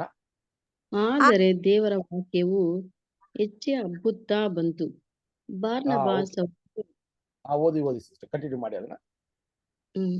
ಬಾರ್ನಬಾಸ್ ಸೌಲರು ಮಾಡಬೇಕಾದ ಧರ್ಮ ಕಾರ್ಯವನ್ನು ತೀರಿಸಿ ಮಾತನೆನಿಸಿಕೊಳ್ಳುವ ಯೋಹಾನನನ್ನು ಕರೆಕೊಂಡು ಯೆರೂಸಲೇಮಿನಿಂದ ಹಿಂದಿರುಗಿ ಬಂದರು. ಓಕೆ, ಸೊ ಇಲ್ಲಿ ಏನ್ ನಡೀತಾ ಇದೆ ಅಂದ್ರೆ ಈಗ ಹೇರೋದನ ಒಂದು ವಿಷಯ ನಮ್ಗೆ ತಿಳಿಯಿತು. ಯಾವ ರೀತಿ ಹೇರೋದನು ದೇವರ ಸ್ಥಾನದಲ್ಲಿ ಜನರು ಕೊಡುವ ಹೊಗಳಿಕೆಯನ್ನ ಸ್ವೀಕಾರ ಮಾಡಿದ ನಂತರ ಅಲ್ಲಿ ಆತನು ಸತ್ತ ಒಂದು ಸಂಗತಿ ನಮಗೆ ಗೊತ್ತಿದೆ. ಆ ಒಂದು ವಿಷಯ ನಡೀತಾ ಇದ್ದಂಗೆ ಕ್ರೈಸ್ತರ ಒಂದು ವಿಷಯದಲ್ಲಿ ಎಷ್ಟೇ ಒಂದು ಪ್ರತಿಭಟನೆ ಯಹೂದ್ಯರಿಂದ ಬಂದರೂ ಕೂಡ ತಂದೆಯ ದೇವರ ಸುವಾರ್ತೆಯ ಆ ಒಂದು ಯುಗದ ಪ್ರಾರಂಭದಲ್ಲಿ, ಆದಿ ಸಭೆಯ ಪ್ರಾರಂಭದಲ್ಲಿ ದೇವರ ವಾಕ್ಯವು ಯಾವ ರೀತಿ ಸಾರಲ್ಪಡ್ತು, ಅದು ಯಾವ ರೀತಿ ಬೆಳೀತಾ ಇತ್ತು ಅಂತ ಈ ವಚನದ ಮೂಲಕ ನಮ್ಗೆ ಗೊತ್ತಾಗ್ತಾ ಇದೆ ಸಹೋದರರೇ ಅಲ್ವಾ. ಸೊ ಏನಾಯ್ತು ಅಂತ ನೋಡ್ಬೇಕಾದ್ರೆ ಆ ಒಂದು ಹೇರೋದನು ಯಾವಾಗ ಸತ್ನೋ, ಈಗ ಏನಾಯ್ತು ಅಂದ್ರೆ ಇನ್ನೊಬ್ಬ ಹೇರೋದನು ಅಥವಾ ಇನ್ನೊಬ್ಬ ವ್ಯಕ್ತಿ ಯಹೂದ್ಯರ ಮಧ್ಯದಲ್ಲಿ ಆಳ್ವಿಕೆ ಮಾಡ್ಬೇಕಾಗಿರೋದು ಯಾರು ಅಂತ ಅನೇಕ ಕಾಲ ಸಮಯ ಆ ಒಂದು ಪೊಲಿಟಿಕಲ್ ಆಗಿ ಅಲ್ವಾ ರಾಜನೀತಿಯಾಗಿ ಯಾರನ್ನ ನೇಮಿಸ್ಬೇಕು ಅಂತ ಅತಿ ಹೆಚ್ಚಾದ ಒಂದು ಹೋರಾಟಗಳು ಅಥವಾ ಪಾಲಿಟಿಕ್ಸ್ ಅಲ್ಲಿ ನಡೀತಾ ಇತ್ತು. ಆ ಒಂದು ವಿಷಯದಲ್ಲಿ ಏನಾಗೋಯ್ತು ಅಂದ್ರೆ ಪೇತ್ರನು ಸೆರೆಮನೆಯಲ್ಲಿ ಎಸ್ಕೇಪ್ ಆಗಿ ಆತನು ಓಡೋದ ಅಂತ ಆತನ ಮೇಲೆ ಇದ್ದಂತ ಗಮನ ಸ್ವಲ್ಪ ಕಡಿಮೆ ಆಯಿತು. ಯಾಕಂದ್ರೆ ಆ ಹೇರೋದನು ಸತ್ತ ನಂತರ ಪೇತ್ರನ ವಿಷಯದಲ್ಲಿ ಅವರು ಮತ್ತೆ ಗಮನ ಕೊಡಕ್ಕೆ ಆಗಿಲ್ಲ. ಯಾಕೆ ಅಂದ್ರೆ ಅವರ ಒಂದು ರಾಜ್ಯಭಾರವನ್ನ ಯಾರು ಹೊಸದಾಗಿ ಬರಬೇಕಾಗಿರುವ ವ್ಯಕ್ತಿ ಅಂತ ಅವರ ಒಳಗೆ ಅನೇಕ ಹೋರಾಟಗಳಿದ್ದಾಗ ನಿಧಾನಕ್ಕೆ ಪೇತ್ರನ ಬಗ್ಗೆ ಯೋಚನೆ ಮಾಡಕ್ಕೂ ಪೇತ್ರನನ್ನ ಮತ್ತೆ ಸೆರೆಗೆ ಹಾಕೋದಕ್ಕೂ ಅಲ್ಲಿ ಒಂದು ವಿಚಾರ ಅಲ್ಲಿ ನಡೆದಿಲ್ಲ ಅಂತ ನೋಡ್ತೀವಿ ಸಹೋದರರೇ. ಸೊ ಆ ರೀತಿಯಲ್ಲಿ ನಾವು ನೋಡುವಾಗ ಅಲ್ಲಿ ಸೈನಿಕರು, ರೋಮಾಪುರಿಯ ಸೈನಿಕರು ಏನ್ ಮಾಡ್ತಾ ಇದ್ರು ಅಂದ್ರೆ ಪೇತ್ರನನ್ನ ಕಂಡುಹಿಡಿಯೋದಕ್ಕೆ ಅತಿ ಹೆಚ್ಚಾದ ಪ್ರಯತ್ನ ಪಟ್ಟರು. ಆದ್ರೆ ಈ ಘಟನೆ ಆದ ನಂತರ ಅವರು ನಿಧಾನಕ್ಕೆ ಅವರ ಒಂದು ವಿಷಯಗಳು ಅಲ್ಲಿ ಚೇಂಜ್ ಆಯ್ತು ಅಂತ ನೋಡ್ತೀವಿ ಸಹೋದರರೇ. ಸೊ ಆ ರೀತಿ ಇರುವಾಗ ಈಗೇನಾಗ್ತಾ ಇದೆ ಅಂದ್ರೆ ಸಹೋದರರೇ, ಅಂತೋಖ್ಯದಲ್ಲಿ ಬರ್ನಬ ಮತ್ತೆ ಸೌಲನು ಯಾವ ರೀತಿ ಸುವಾರ್ತೆಯನ್ನ ಸಾರಿದ್ರು ಅಂತ ಕೂಡ ನಮ್ಗೆ ಹಿನ್ನೆಲೆ ಆಗ್ಲೇ ನಮಗೆ ಗೊತ್ತಿದೆ. ಸೊ ಇದ್ರಲ್ಲಿ ಏನು ಒಂದು ವಿಚಾರ ನಮ್ಮ ಮನಸ್ಸಿಗೆ ತಂದ್ಕೋಬೇಕಾದ್ರೆ, ಸೌಲನು ಅಲ್ಲಿ ದಮಸ್ಕುವಿಂದ ಬಂದಾಗ ಆತನನ್ನ ಸಭೆ ಸ್ವೀಕಾರ ಮಾಡಿಲ್ಲ. ಸಭೆ ಆತನನ್ನ ಸಂಪೂರ್ಣವಾದ ಹೃದಯದಿಂದ ಅಂಗೀಕರಿಸಿಲ್ಲ. ಆದ್ದರಿಂದ ಸೌಲನಿಗೆ ಅನೇಕ ರೀತಿಯ ಒಂದು ಮರಣದ ಒಂದು ಥ್ರೆಟ್ ಬಂದಾಗ ಕೂಡ ಅವನು ಏನ್ ಮಾಡಿದ್ರು ಅಂದ್ರೆ ಆತನನ್ನ ಕಾಪಾಡಿ ಆತನ ಸ್ವಂತ ಊರಿಗೆ ಆತನನ್ನ ಕಳಿಸ್ಬಿಟ್ರು, ತಾರ್ಸಸ್ಗೆ ಅಲ್ವಾ. ಅಲ್ಲಿ ಆತನು ಸುಮಾರು ದಿನಗಳು ಇದ್ದಿರ್ಬೋದು. ಅಲ್ಲಿ ಇದ್ದಾಗ ಬರ್ನಬ ಸಹೋದರರೇ ಈಗ ಅಂತೋಕ್ಯಾಗ್ ಬಂದು ನೋಡ್ತಾನೆ, ಅನೇಕ ಮಂದಿ ಕ್ರೈಸ್ತರಾಗಿ ಯೇಸು ಸ್ವಾಮಿನ ಸ್ವೀಕಾರ ಮಾಡ್ಕೊಂಡಿದ್ದಾರೆ. ಇವ್ರಿಗೆ ಇನ್ನೂ ಒಂದಷ್ಟು ದೇವರ ಸಂಕಲ್ಪವನ್ನ ತಿಳಿಸ್ಬೇಕು ಅಂತೇಳಿ ಹೋಗಿ ಹುಡುಕಿ ಸೌಲನನ್ನ ತಂದು ಅಂತೋಕ್ಯದಲ್ಲಿ ಏನ್ ಮಾಡ್ತಾರ್ರಿ, 1 ವರ್ಷ ಕಾಲ ಬೈಬಲ್ ಸ್ಟಡಿ ನಡೆಸ್ತಾರೆ ಸಹೋದರ. ಅದಾದ ನಂತರ ಅಂತೋಕ್ಯದಲ್ಲಿ ಆ ಒಂದು ಸಭೆ ದೃಢವಾಗಿ ಬೆಳೆದು ನಿಂತ್ಕೊಳ್ತದೆ. ಆ ಅಂತೋಕ್ಯದಲ್ಲಿದ್ದ ಸಭೆನೇ ಬೇರೆ ಪ್ರಾಂತ್ಯಗಳ ಸಭೆಗೆ ಒಂದು ಮಾದರಿಯಾಗಿತ್ತು ಅಂತ ಕೂಡ ನಾವು ನೋಡ್ತೀವಿ. ಯೆರೂಸಲೇಮಲ್ಲಿ ಅಪೋಸ್ಟಲರಿದ್ರು, ಯೇಸು ಸ್ವಾಮಿನ ನೋಡಿದಂತ ಶಿಷ್ಯರಿದ್ರು. ಆದ್ರೆ ಕೂಡ ಇಲ್ಲಿ ಈ ಒಂದು ಯೆರೂಸಲೇಮಲ್ಲಿದ್ದ ಒಂದು ಸಭೆಗಿಂತ ಅಂತೋಕ್ಯದ ಸಭೆಗೆ ಒಂದು ಒಳ್ಳೆಯ ಒಂದು ವಿಶೇಷವಾದ ಒಂದು ಅರಿವನ್ನ ದೇವರು ಕೊಟ್ಟು ಅವ್ರನ್ನ ಬಲಪಡಿಸಿದ್ರು ಅಂತ ಕೂಡ ನಾವು ನೋಡ್ತೀವಿ. ಈಗ ಏನಾಗ್ತಾ ಇದೆ ಅಂದ್ರೆ ಸಹೋದರರೇ, ಈಗ ಬರ್ನಬ ಮತ್ತೆ ಸೌಲನು ಮತ್ತೆ ಯೆರೂಸಲೇಮಿಗೆ ಹಿಂದಿರುಗ್ತಾರೆ ಅವರ ಒಂದು ಕೆಲಸವನ್ನ ಮುಗಿಸಿ. ಆಗ ಸಹೋದರರೇ, ನಾವು ವಚನವನ್ನು ನೋಡುವಾಗ ಮಾರ್ಕನನ್ನ ಅವರ ಸಂಗಡ ಕರ್ಕೊಂಡು ಹೋಗೋದಿಕ್ಕೆ ಅಥವಾ ಕರೆತರೋದಿಕ್ಕೆ ಅವರಿಗೆ ಒಂದು ಅವಕಾಶ ಸಿಕ್ತು. ಈ ಮಾರ್ಕ್ ಯಾರು ಅಂದ್ರೆ ಬರ್ನಬ ಮಾರ್ಕ್ನ ಏನಂತ ಹೇಳ್ಬೇಕಾದ್ರೆ ಬರ್ನಬನ ತಂಗಿಯ ಮಗನೇ ಮಾರ್ಕ್ ಅಂತ ಇತಿಹಾಸ ನಮ್ಗೆ ಹೇಳ್ತದೆ. ಸೊ ಅದರಿಂದ ಬರ್ನಬಾಗೆ ಈತನು ಒಂದು ರಿಲೇಷನ್ ಆಗಿದ್ದ ಮಾರ್ಕ್. ಸೊ ಅದರಿಂದ ಮಾರ್ಕ್ ಅವಾಗ ಹೆಂಗಿದ್ರು ಅಂದ್ರೆ ತುಂಬಾ ಒಂದು ಯೌವನಸ್ಥನಾಗಿದ್ದ, ಸಭೆಯ ಒಂದು ಡೀಕನ್ ಆಗಿ ಅನೇಕ ಕಾರ್ಯಗಳನ್ನ ಅವ್ರ ಜೊತೆ ಸೇವೆ ಮಾಡ್ತಾ ಇದ್ದ ಅಂತ ಕೂಡ ನಾವು ನೋಡ್ತೀವಿ ಸಹೋದರರೇ.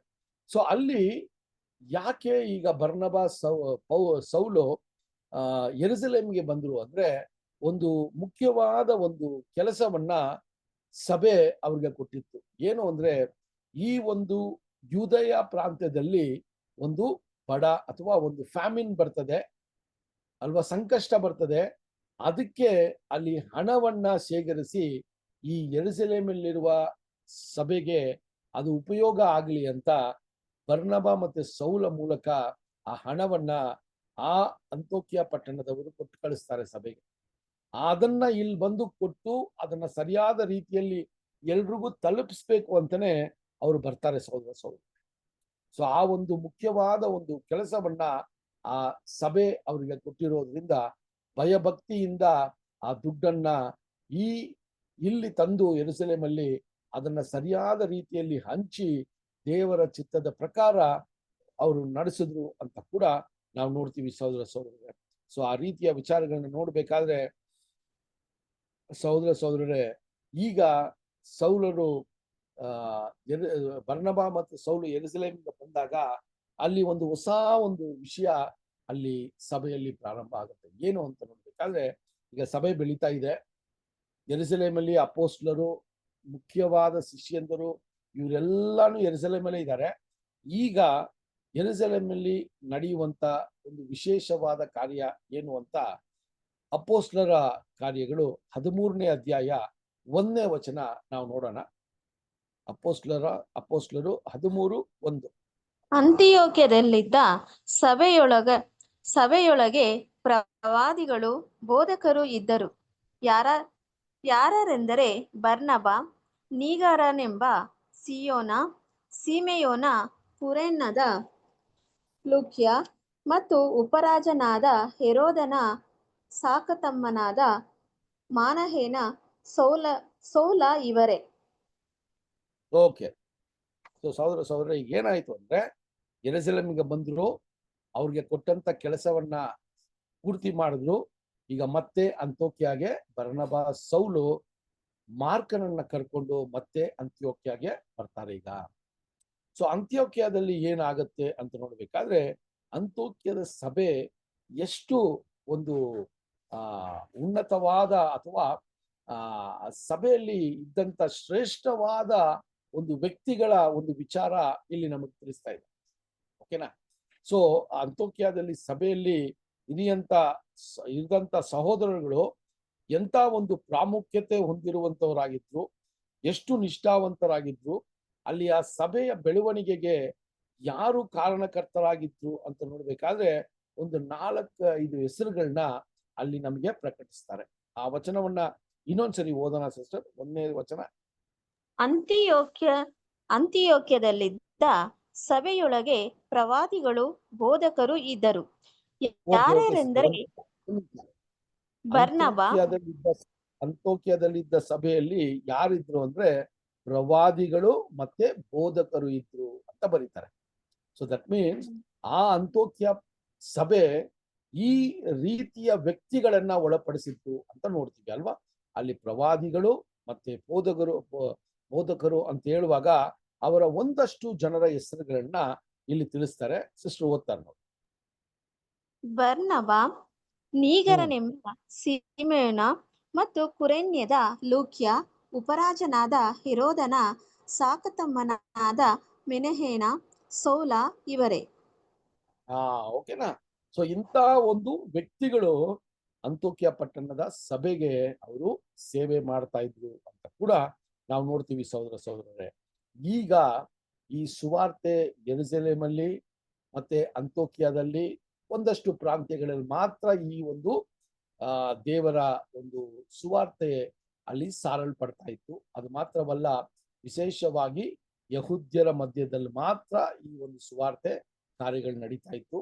ಸ್ವಲ್ಪ ಯೆರೂಸಲೇಮನ್ನ ಬಿಟ್ಟು ಸ್ವಲ್ಪ ದೂರದ ಪ್ರಾಂತ್ಯಗಳಲ್ಲಿ, ತುಂಬಾ ದೂರ ಅಲ್ಲ, ಸ್ವಲ್ಪ ಹತ್ರ ಇರುವ ಪ್ರಾಂತ್ಯಗಳಲ್ಲಿ ಈ ಸುವಾರ್ತೆ ಹೇಗೆ ಸಾರಲ್ಪಡ್ತು ಅಂತ ನೋಡ್ಬೇಕಾದ್ರೆ ಹೇರೋದನ ಸಮಯದಲ್ಲಿ ಕ್ರೈಸ್ತರಿಗೆ ಏನ್ರಿ ನಾವು ವಚನ ನೋಡುವಾಗ ಯಾವಾಗ ಶುರುವಾಯ್ತಂದ್ರೆ ನೀರೋ ಅರಸನಿದ್ನಲ್ಲ, ಆ ಕಾಲ ಸಮಯದಿಂದಲೇ ಸಹೋದರರೇ ಆ ಕ್ರೈಸ್ತರಿಗೆ ಬಂದಂತ ಸಂಕಷ್ಟದಲ್ಲಿ ಆ ಯಹೂದ್ಯ ಕ್ರೈಸ್ತರು ಯಾರೆಲ್ಲ ಏನ್ ಮಾಡಿದ್ರಿ, ಯೆರೂಸಲೇಮನ್ನ ಬಿಟ್ಟು ಓಡೋದ್ರು ಹತ್ರ ಇರುವ ಪಟ್ಟಣಗಳಿಗೆ, ಅಲ್ಲಿ ಅವರು ಸುವಾರ್ತೆಯನ್ನ ಸಾರಿ ಅಲ್ಲಿ ಒಂದು ಕ್ರೈಸ್ತರು ಅಂತ ಸ್ವಲ್ಪ ಜನ ಅಲ್ಲಿದ್ರು ಅಂತ ನೋಡ್ತೀವಿ. ಇದು ಹಿಂಗ್ ಬೆಳೀತಾ ಇರುವಾಗ ಈಗ ಏನಾಗತ್ತಂದ್ರೆ ಅಂತೋಕ್ಯದಲ್ಲಿ ಈಗ ಸಹೋದರರೇ ಅನೇಕ ಮುಖ್ಯವಾದ ವ್ಯಕ್ತಿಗಳು ಅಥವಾ ಬೋಧಕರು ಆ ಸಭೆಯಲ್ಲಿ ಇದ್ದಿರೋದ್ರಿಂದ ಈಗ ಏನಾಗತ್ತಂದ್ರೆ ಆ ಸಭೆಯವರು ಸುವಾರ್ತೆಯನ್ನ ಇನ್ನೂ ಹೆಚ್ಚಾಗಿ ಅದು ಸಾರಲ್ಪಡಬೇಕು ಅಂತ ಒಂದು ನಿರ್ಧಾರವನ್ನ ತಗೋತಾರೆ ಸಹೋದರ. ಈ ನಿರ್ಧಾರಗಳನ್ನ ತಗೊಳ್ಳುವ ರೀತಿ ಯಾವ ರೀತಿ ಇತ್ತು ಅಂತ ನೋಡ್ಬೇಕಾದ್ರೆ ಅಪೊಸ್ತಲರ ಕಾರ್ಯಗಳು 13ನೇ ಅಧ್ಯಾಯ 2ನೇ ವಚನವನ್ನು ಓದೋಣ. ಇವರು ಕರ್ತನನ್ನು ಸೇವಿಸುತ್ತಾ ಉಪವಾಸ ಮಾಡುತ್ತಾ ಇದ್ದಾಗ ಪವಿತ್ರಾತ್ಮನು, ನಾನು ಬರ್ನಬ ಸೌಲರನ್ನು ಕರೆದ ಕೆಲಸಕ್ಕಾಗಿ ಅವರನ್ನು ಪ್ರತ್ಯೇಕಿಸಿರಿ ಎಂದು ಹೇಳಿದನು. ಓಕೆ. ಸೊ ಇಲ್ಲಿ ಏನಾಗ್ತಾ ಇದೆ ಅಂದ್ರೆ ಈಗ ದೇವರ ಸೇವೆಯಲ್ಲಿ ಈ ಅಂತೋಕ್ಯ ಪಟ್ಟಣದಲ್ಲಿ ಇರುವಂತ ಸಹೋದರಗಳು ಅತಿ ಹೆಚ್ಚಾಗಿ ಗಮನ ಕೊಟ್ಟು ಸೇವೆ ಮಾಡ್ತಾ ಇದ್ರು. ಆವಾಗ ದೇವರ ಆತ್ಮವು ಅವರ ಒಂದು ಮಧ್ಯದಲ್ಲಿ ಅವರ ಮನಸ್ಸಲ್ಲಿ ಏನಂತ ಅವ್ರಿಗೆ ಒಂದು ವಿಚಾರವನ್ನ ಹೇಳ್ತಾ ಇದ್ರು ದೇವರು ಅಂದ್ರೆ, ನಾನು ಕರೆದಂತ ಸೌಲು ಮತ್ತೆ ಬರ್ನಬ, ನಾನು ಕರೆದಿರುವ ಉದ್ದೇಶ ಒಂದಿದೆ, ಆ ಉದ್ದೇಶಕ್ಕೆ ಅವ್ರನ್ನ ನೀವು ಕಳಿಸ್ರಿ ಅಂತ ಆ ದೇವರ ಒಂದು ಪವಿತ್ರಾತ್ಮನ ಒಂದು ನಡುವಿಕೆ ಆ ಸಭೆಯಲ್ಲಿ ಇದ್ದಂತ ಹಿರಿಯರಿಗೆ ಈ ವಿಚಾರವನ್ನ ಅವರ ಮನಸ್ಸಿಗೆ ತರ್ತಾನೆ ಇದ್ರು ದೇವರು ಅಂತ ಕೂಡ ನಾವು ನೋಡ್ತೀವಿ ಸಹೋದರರೇ. ಅಲ್ಲಿ ನಾವು ನೋಡುವಾಗ ಸಹೋದರರೇ ಸಭೆಯಲ್ಲಿ ಇದ್ದಂತ ಆ ಭಯಭಕ್ತಿಯನ್ನ ನೋಡುವಾಗ ಅಲ್ಲಿ ಹೇಳ್ತಾರೆ, ದೇವರನ್ನ ಸೇವಿಸ್ತಾ ಇದ್ರು, ಅತಿ ಹೆಚ್ಚಾಗಿ ಏನ್ ಮಾಡ್ತಾ ಇದ್ರಂತೆ, ಫಾಸ್ಟಿಂಗ್ ಮಾಡಿ ದೇವರ ಅವ್ರು ಏನ್ ಮಾಡ್ತಾ ಇದ್ರಂತೆ, ಅವರು ಆ ದೇವರ ಸಂಕಲ್ಪವನ್ನ ತಿಳ್ಕೊಳ್ಳೋದಿಕ್ಕೆ ಅವರು ಉಪವಾಸ ಇದ್ದು ದೇವರ ಸಂಕಲ್ಪವನ್ನ ತಿಳ್ಕೊಳ್ಳೋದಿಕ್ಕೆ ಪ್ರಯತ್ನ ಮಾಡ್ತಾ ಇರುವಾಗ ದೇವರು ಅವರ ಆತ್ಮವನ್ನ ಅಲ್ಲಿರುವಂತ ಸಹೋದರರಿಗೆ ಕೊಟ್ಟು ಅಥವಾ ಅಲ್ಲಿರುವಂತ ಸಹೋದರ ಸಹೋದರರಿಗೆ ಕೊಟ್ಟು ಆ ಸಭೆ ಈಗ ಬರ್ನಬ ಮತ್ತೆ ಸೌಲನನ್ನ ಸುವಾರ್ತೆಯ ಕಾರ್ಯಕ್ಕೋಸ್ಕರ ಅವ್ರನ್ನ ಇನ್ನೂ ಅತಿ ಹೆಚ್ಚಾಗಿ ದೇವರು ಅವ್ರನ್ನ ಉಪಯೋಗಿಸ್ಕೊಳ್ಳಕ್ಕೆ ಅಲ್ಲಿ ಅವರು ಸಿದ್ಧತೆ ಪಡಿಸ್ಬೇಕು ಅನ್ನುವ ಒಂದು ವಿಷಯವನ್ನ ನಾವು ಆ ವಚನದಲ್ಲಿ ನೋಡ್ತೀವಿ ಸಹೋದರ ಸಹೋದರರೇ. ಸೊ ಆ ರೀತಿಯ ವಿಚಾರಗಳನ್ನ ನೋಡ್ಬೇಕಾದ್ರೆ ಇಲ್ಲಿ ಈ ವಿಷಯಗಳನ್ನ ನೋಡುವಾಗ ಒಂದು ಕಾರ್ಯವನ್ನ ನಮ್ಮ ಮನಸ್ಸಿಗೆ ತರಬೇಕು. ಏನಂತ ನೋಡ್ಬೇಕಾದ್ರೆ ಈ ಬರ್ನಬ ಮತ್ತೆ ಸೌಲನ ವಿಚಾರವಾಗಿ ಏನಂತ ಇದ್ದಿರ್ಬೇಕು ಅಂತ ನೋಡ್ಬೇಕಾದ್ರೆ ಈ ಒಂದು ಹೆಸರುಗಳನ್ನ ಅಥವಾ ಈ ಒಂದು ಈ ಇಬ್ಬರನ್ನ ಯಾಕೆ ಅಲ್ಲಿ ವಿಶೇಷವಾಗಿ ಯಾವ ರೀತಿ ಸಭೆಗೆ ಇದನ್ನ ತಿಳಿಸಿರ್ಬೋದು ಅಂತ ನೋಡ್ಬೇಕಾದ್ರೆ ಅದಕ್ಕೆ ನಾವು ಈ ವಚನಗಳನ್ನ ಓದುವಾಗ ಆ ಅಂತೋಕಿಯ ಪಟ್ಟಣದಲ್ಲಿ ಪ್ರವಾದಿಗಳು ಬೋಧಕರು ಅಂತ ಎರಡು ವಿಂಗಡಣೆ ಮಾಡ್ತಾರೆ. ಸೊ ದೇವರ ಒಂದು ಸಂಕಲ್ಪವನ್ನ ಅವರು ಭಯಭಕ್ತಿಯಿಂದ ಉಪವಾಸ ಮಾಡಿ ದೇವರ ಸಂಕಲ್ಪವನ್ನ ತಿಳ್ಕೊಳ್ಳೋದಿಕ್ಕೆ ಆ ಪ್ರವಾದಿಗಳು ಪ್ರಯತ್ನ ಮಾಡ್ತಾ ಇದ್ರು. ಅವರು ಒಂದು ವೇಳೆ ಈ ಒಂದು ವಿಷಯವನ್ನ ಪ್ರವಾದನೆಯಾಗಿ ದೇವರ ಸಂಕಲ್ಪವನ್ನ ಹೇಳಿ ಇವರಿಬ್ಬರನ್ನ ಈ ಒಂದು ಸ್ಪೆಷಲ್ ಮಿಷನ್ಗೆ, ಒಂದು ಸ್ಪೆಷಲ್ ಕೆಲಸಕ್ಕೆ ಇವ್ರನ್ನ ಕಳಿಸ್ಬೇಕು ಅನ್ನೋದನ್ನ ಕೂಡ ಅಲ್ಲಿ ಹೇಳಿರ್ಬೋದು ಅಂತ ಒಂದು ಮಾಹಿತಿ ನಮಗೆ ಸಿಗತ್ತೆ ಸಹೋದರ ಸಹೋದರರೇ. ಆಗ ಸಭೆ ಏನ್ ಮಾಡ್ತದೆ ಅಂತ ನೋಡ್ಬೇಕಾದ್ರೆ 3ನೇ ವಚನ ಓದೋಣ. 13ನೇ ಅಧ್ಯಾಯ 3ನೇ ವಚನ. ಆಗ ಅವರು ಉಪವಾಸವಿದ್ದು ಪ್ರಾರ್ಥನೆ ಮಾಡಿ ಆ ಇಬ್ಬರ ಮೇಲೆ ಅಸ್ತರ್ಪಣ ಮಾಡಿ ಅವರನ್ನು ಕಳುಹಿಸಿಕೊಟ್ಟರು. ಓಕೆನಾ? ನೋಡ್ರಿ, ಸಭೆ ಎಂತ ಒಂದು ರೆಸ್ಪಾನ್ಸಿಬಲ್ ಪೊಸಿಷನ್ ಅಲ್ಲಿ ಇದೆ, ಎಷ್ಟು ಜವಾಬ್ದಾರಿ ಸಭೆಗಿದೆ ಅಂದ್ರೆ ಸಹೋದರ ಸಹೋದರರೇ, ಸುವಾರ್ತೆ ಸಾರುವ ವಿಷಯದಲ್ಲಿ ಸಭೆಯಲ್ಲಿ ಈ ರೀತಿಯ ಒಂದು ಮನಸ್ಥಿತಿ ಅಥವಾ ದೇವರು ಕೊಟ್ಟಂತ ತಾಲಂತ ಇರೋರ್ನ ಯಾವ ರೀತಿ ಸಭೆ ಪ್ರೋತ್ಸಾಹಿಸ್ಬೇಕು, ಯಾವ ರೀತಿ ಸಭೆ ಅವ್ರನ್ನ ಈ ಸುವಾರ್ತೆಯ ಕೆಲಸದಲ್ಲಿ ಅಲ್ಲಿ ಯೂಸ್ ಮಾಡಬೇಕು ಅನ್ನೋದನ್ನ ನಾವು ಒಂದು ಪಾಠ ಕೂಡ ನೋಡ್ಬೇಕಾಗಿದೆ ಸಹೋದರ ಸಹೋದರರೇ. ಅಲ್ಲಿ ನಾವು ನೋಡಿದಾಗ ಆ ಸಭಿಕರು ಈಗ ಬರ್ನಬ ಮತ್ತೆ ಸೌಲನನ್ನ ಸುವಾರ್ತೆಯ ಕೆಲಸಕ್ಕೆ ಕಳಿಸ್ತಾರೆ.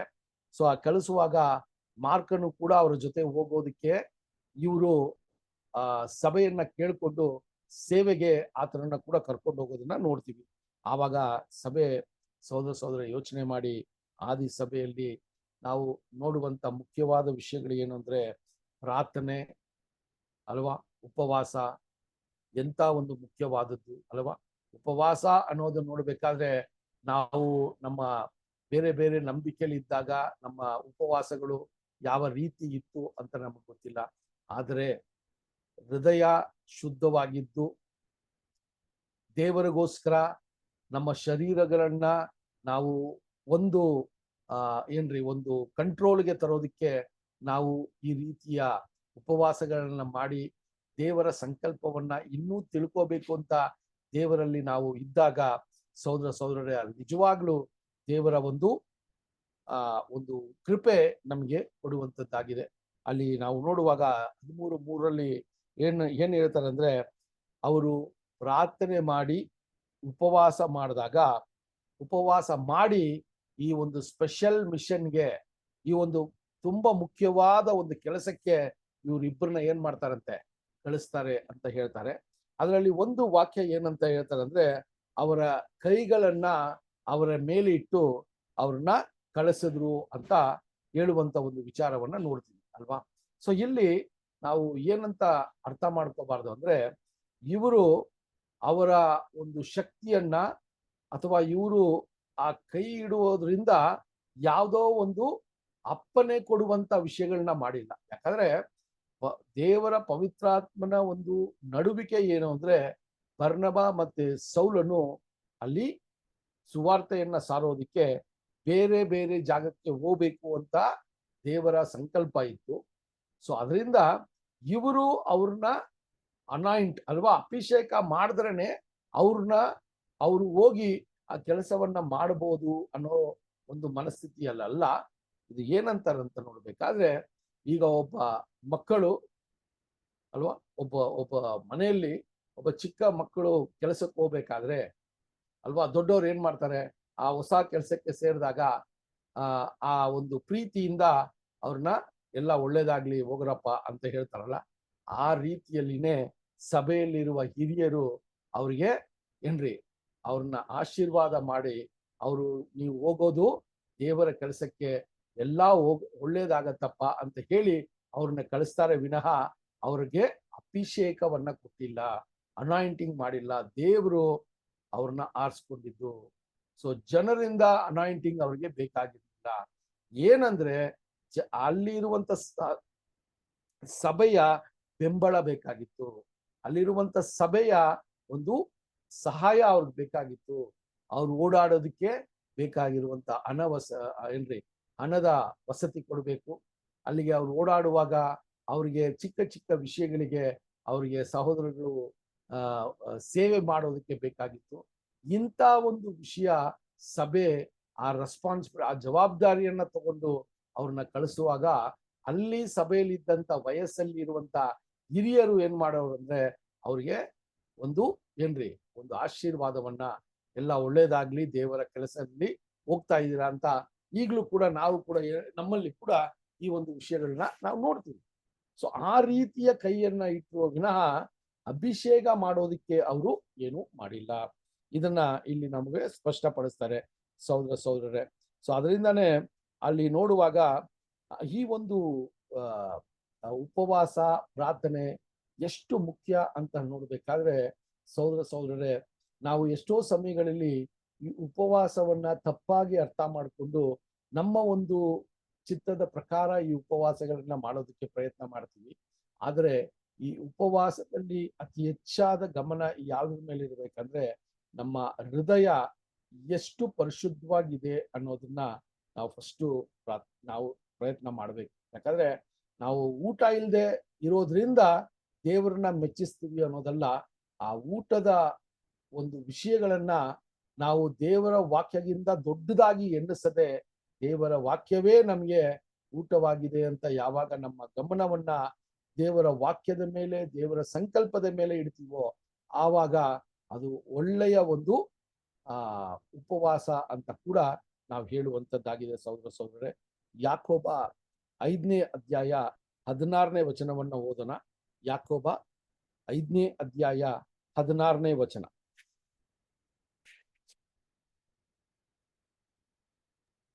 ಹೀಗಿರಲು ನೀವು ಸ್ವಸ್ಥವಾಗಬೇಕಾದರೆ ನಿಮ್ಮ ಪಾಪಗಳನ್ನು ಒಬ್ಬರಿಗೊಬ್ಬರು ಅರಿಕೆ ಮಾಡಿ ಒಬ್ಬರಿಗೋಸ್ಕರ ಒಬ್ಬರು ದೇವರನ್ನು ಪ್ರಾರ್ಥಿಸಿರಿ. ನೀತಿವಂತನ ಅತ್ಯಾಸಕ್ತಿಯುಳ್ಳ ವಿಜ್ಞಾಪನೆಯು ಬಹುಫಲವಾಗಿದೆ. ನೋಡ್ರಿ ಸಹೋದರಿ, ನೋಡುವಾಗ ಆ ನೀತಿವಂತನ ಆ ಒಂದು ಪ್ರಾರ್ಥನೆ ಅತಿ ಫಲವಂತದ್ದಾಗಿದೆ ಅಂತ ಹೇಳುವಾಗ ಅದರ ಎಫೆಕ್ಚುಯಲ್ ಪ್ರೇಯರ್ ಅಂತ ನೋಡ್ತಾರೆ. ಸೊ ನಾವು ನೀತಿವಂತರಾಗಿ ಆ ಪ್ರಾರ್ಥನೆಯನ್ನ ಮಾಡುವಾಗ ಸಹೋದರರೇ, ಅದು ಸಭೆಗೆ ಎಷ್ಟೋ ಸಮಯದಲ್ಲಿ ಆ ಸಭೆಯ ಸೇವೆ ಮಾಡುವ ಸಹೋದರರಿಗೆ ಅದು ತುಂಬಾ ಉಪಯೋಗ ಆಗತ್ತೆ. ಅದರಿಂದ ಸಭೆ ಅಂತ ಹೇಳುವಾಗ ಒಂದೊಂದು ಸಹೋದರಿಯರಿಗೂ ಅದರಲ್ಲಿ ಇರುವಂತ ಜವಾಬ್ದಾರಿ, ಆ ಸಭೆಯಲ್ಲಿ ಇರುವಂತ ತಾಲಂತ ಇರುವಂತ ಸಹೋದರಿಯರನ್ನ ಯಾವ ರೀತಿ ಸುವಾರ್ತೆಯನ್ನ ಸಾರುವ ಒಂದು ಅವಕಾಶ ಬಂದಾಗ ಅವ್ರಿಗೆ ಎಷ್ಟು ಸಹಾಯ ನಾವು ನಮ್ಮ ಕೈಯಿಂದ ಮಾಡಬಹುದು, ಎಷ್ಟು ಅವ್ರಿಗೆ ಪ್ರೇರಣೆ ಕೊಡಬೇಕು, ಎಷ್ಟು ಅವರಿಗೆ ನಾವು ಜೊತೆಯಲ್ಲಿದ್ದು ಆ ಸುವಾರ್ತೆಯನ್ನ ಸಾರೋದಕ್ಕೆ ಅವರಿಗೆ ಸಿದ್ಧತೆಗಳನ್ನ ಮಾಡಬೇಕು. ಇದೆಲ್ಲಾನೇ ಸಭೆಗೆ ಇರುವಂತ ಒಂದು ಜವಾಬ್ದಾರಿ ಸಹೋದರರೇ. ಅದನ್ನೇ ನಾವು ನೋಡಿದ್ವಿ. ಸೌಲನು ಮತ್ತೆ ಬರ್ನಬ ಅವ್ರಿಗೆ ತಾಲಂತಿತ್ತು, ಅವ್ರಿಗೆ ಎಲ್ಲಾ ರೀತಿಯ ದೇವರ ಒಂದು ಆಶೀರ್ವಾದ ಇತ್ತು, ಪವಿತ್ರಾತ್ಮನ ಒಂದು ಅನುಗ್ರಹ ಇತ್ತು. ಅವರಿಬ್ಬರೇ ಏನ್ ಮಾಡ್ಬೋದಾಗಿತ್ತು, ಅವರು ಒಂಟಿಯಾಗಿ ಹೋಗಿ ಅವರ ಕೆಲಸವನ್ನ ಮಾಡಬಹುದಾಗಿತ್ತು. ಆದ್ರೆ ಅಲ್ಲಿ ನಾವು ಏನಂತ ಪಾಠ ನೋಡ್ತೀವಿ ಅಂದ್ರೆ ಸಭೆ ಅದಕ್ಕೆ ಅವರ ಕೆಲಸದಲ್ಲಿ ಜವಾಬ್ದಾರಿ ತಗೊಂಡು ಅವ್ರಿಗೆ ಬೇಕಾಗಿರುವಂತ ಎಲ್ಲಾ ಒಂದು ಸಹಾಯವನ್ನ ಕೊಡೋದಕ್ಕೆ ಸಭೆ ಮುಂದೆ ಇರಬೇಕು ಅಂತ ಕೂಡ ನಾವು ನೋಡ್ತೀವಿ ಸಹೋದರರೇ. ಸೊ ಇಂಥ ವಿಷಯಗಳು ನಮ್ಗೆ ಈಗ ಕೂಡ ಈ ಕಾಲ ಸಮಯದಲ್ಲಿ ಕೂಡ ಸಭೆಯಲ್ಲಿ ಇರುವಂತ ನಮಗೆ ಕೂಡ ಇಷ್ಟು ಜವಾಬ್ದಾರಿಯನ್ನ ದೇವರು ಕೊಡ್ತಾರೆ ಸಹೋದರ ಸಹೋದರರೇ. ಸೊ ಆ ರೀತಿಯಲ್ಲಿದ್ದಾಗ ಈಗ ಬರ್ನಬ, ಸೌಲ್ ಮತ್ತೆ ಮಾರ್ಕನು ಅವರ ಒಂದು ಸುವಾರ್ತೆಯ ಒಂದು ಕೆಲಸವನ್ನ ಮಾಡೋದಿಕ್ಕೆ ಅವ್ರು ಏನ್ ಮಾಡ್ತಾ ಇದ್ದಾರೆ, ಈಗ ಅವರ ಒಂದು ಪಯಣವನ್ನ ಪ್ರಾರಂಭ ಮಾಡ್ತಾರೆ. ಸೊ ಈ ಪಯಣದ ಬಗ್ಗೆ ನಮ್ಗೆ ಅತಿ ಹೆಚ್ಚಾದ ಮಾಹಿತಿ ಆಗ್ಲೇ ನಮ್ಗೆ ಇರ್ತದೆ. ಆದ್ರೆ ಈ ಒಂದು ಪಾಠವನ್ನ ವಚನದ ಮೂಲಕ ನೋಡ್ಕೊಂಡು ಹೋದಾಗ ಆ ಪಯಣ ಎಲ್ಲಿಂದ ಪ್ರಾರಂಭ ಮಾಡಿದ್ರು, ಎಲ್ಲಿ ಹೋದ್ರು, ಆ ಪಯಣದಲ್ಲಿ ಏನೆಲ್ಲ ನಡೀತು ಅನ್ನೋದೇ ನಮಗೆ ಒಂದು ಮಾಹಿತಿ ಕೊಡುವಂಥದ್ದಾಗಿದೆ ಸಹೋದರ ಸಹೋದರರೇ. ಸೊ ಆ ರೀತಿಯಲ್ಲಿದ್ದಾಗ ದೇವರ ಒಂದು ಚಿತ್ತ ಇದ್ರೆ ಬರುವಂತ ವಾರ ನಾವೇನ್ ಮಾಡಂದ್ರೆ ಆ ಪಯಣದ ಒಂದು ವಿಶೇಷವಾದ ಒಂದು ಪಟ್ಟಣಗಳು ಎಲ್ಲೆಲ್ಲ ಹೋದ್ರು, ಹೆಂಗೆಲ್ಲ ಸುವಾರ್ತೆಯನ್ನ ಸಾರಿದ್ರು ಅಂತ ನಮ್ಗೆಲ್ರೂ ಗೊತ್ತಿರೋದ್ರಿಂದ 2 ಮಿಷನ್ನ ಅಪೋಸ್ಟಲ್ ಪೌಲ್ ಮೂಲಕ ದೇವರು ನಡೆಸ್ತಾರೆ ಅಲ್ವಾ. ಫಸ್ಟು ಒಂದು ಮಿಷನ್ ಅಲ್ಲಿ ಪೌಲು ಬರ್ನಬಾ ಜೊತೆ ಹೋಗ್ತಾರೆ. ಅದಾದ ನಂತರ 2ನೇ ಮಿಷನ್ ಅಲ್ಲೂ ಕೂಡ ಹೋಗ್ತಾರೆ. ಅದೇ ನಾವು ಅಪೋಸ್ಟಲರ ಕಾರ್ಯಲ್ಲಿ ನೋಡುವಂತ ವಿಷಯಗಳು. ಅದರಿಂದ ನಾವು ದೇವರ ಚಿತ್ತ ಇದ್ರೆ ಬರುವಂತ ವಾರ ಈ ಒಂದು ಪಯಣ ಪ್ರಾರಂಭವಾಗಿದ್ದು ಅಲ್ಲಿಂದ ಹಂತ ಹಂತವಾಗಿ ಯಾವ ಪಟ್ಟಣಗಳಿಗೆ ಹೋದ್ರು, ಯಾವ ರೀತಿ ಸುವಾರ್ತೆಯನ್ನ ಸಾರಿದ್ರು ಅಂತ ನಾವು ನೋಡೋದಕ್ಕೆ ಪ್ರಯತ್ನ ಮಾಡೋಣ ಸಹೋದರ ಸಹೋದರರೇ. ದೇವರು ಈ ದಿನ ಕೂಡ ನಾವು ಸ್ವಲ್ಪ ವಿಷಯಗಳನ್ನ ಮಾತ್ರ ನೋಡಿದ್ವಿ. 12ನೇ ಅಧ್ಯಾಯ 24ರಿಂದ ನಾವು 13ನೇ ಅಧ್ಯಾಯ 3ನೇ ವಚನ ತನಕ ನೋಡಿದ್ವಿ. ಸೊ 4ನೇ ವಚನದಿಂದ ನಾವು ದೇವರ ಚಿತ್ತ ಇದ್ರೆ ನಾವು ಇದನ್ನ ಪ್ರಾರಂಭ ಮಾಡೋಣ. ಯಾಕೆ ಇಷ್ಟು ಕಡಿಮೆ ನೋಡಿದ್ವಿ ಅಂದ್ರೆ ಹೇರೋದನ ವಿಷಯವಾಗಿ ನಾವು ಸ್ವಲ್ಪ ಟೈಮ್ನ ತಗೊಂಡ್ವಿ. ಸೊ ಹೇರೋದ್ ಅಂದ್ರೆ ಯಾವ ರೀತಿ ಅಂತ ಅಲ್ವಾ, ಎಷ್ಟು ಹೇರೋದುಗಳಿದ್ರು, ಅವರ ಒಂದು ಆ ಒಂದು ಹೆಸರು ಯಾಕೆ ಹೇರೋದ್ ಅಂತ ಇದೆ. ಈಗ ನೀವು ರೋಮಾಪುರಿಯ ಒಂದು ಅರಸನಂತ ನೋಡ್ಬೇಕಾದ್ರೆ ಸೀಸರ್ ಅಂತ ಓದ್ತೀವಲ್ಲ, ಅದರಲ್ಲೂ ಕೂಡ ಅನೇಕ ಸೀಸರ್ಗಳಿತ್ತು. ಸೀಸರ್ ಅಂತ ಹೇಳಿದ್ರೆ ಒಬ್ಬ ವ್ಯಕ್ತಿ ಅಲ್ಲ, ಆ ಮನೆತನದಿಂದ ಬಂದಂತ ಎಲ್ಲಾ ಏನ್ರಿ ಅವರ ಒಂದು ಮಕ್ಕಳು ಮೊಮ್ಮಕ್ಕಳು ಆ ಒಂದು ಸೀಸರ್ ಅನ್ನುವ ಹೆಸರಲ್ಲೇ ಇದ್ರು. ಅದೇ ತರನೇ ಹೇರೋದು ಕೂಡ ಅಲ್ಲಿ ನಾವು ನೋಡ್ತೀವಿ ಸಹೋದರ ಸಹೋದರ. ಸೊ ಅದರಿಂದ ಇದನ್ನ ನಮ್ಮ ಮನಸ್ಸಲ್ಲಿ ಇಟ್ಕೊಳ್ಳೋಣ. ಇನ್ನೂ ಒಂದಷ್ಟು ವಿಷಯಗಳು ನಮ್ಗೆ ಅರ್ಥ ಆಗದೆ ಇದ್ದಾಗ ನಾವು ಹುಡುಕಿ, ದೇವರ ಸತ್ಯವೇದದಿಂದ ಹುಡುಕಿ ನಾವು ಈ ವಿಚಾರಗಳನ್ನ ನಾವು ಸ್ವಲ್ಪ ಮಾಹಿತಿಗಳನ್ನ ಸಂಗ್ರಹಣೆ ಮಾಡಿ ನಾವು ನಮ್ಮ ಮೈಂಡಲ್ಲಿ ಈ ವಿಷಯಗಳನ್ನ ಇರಿಸ್ಕೊಳ್ಳೋಣ. ದೇವರು ಈ ವಾಕ್ಯಗಳನ್ನು ಆಶೀರ್ವದಿಸಲಿ.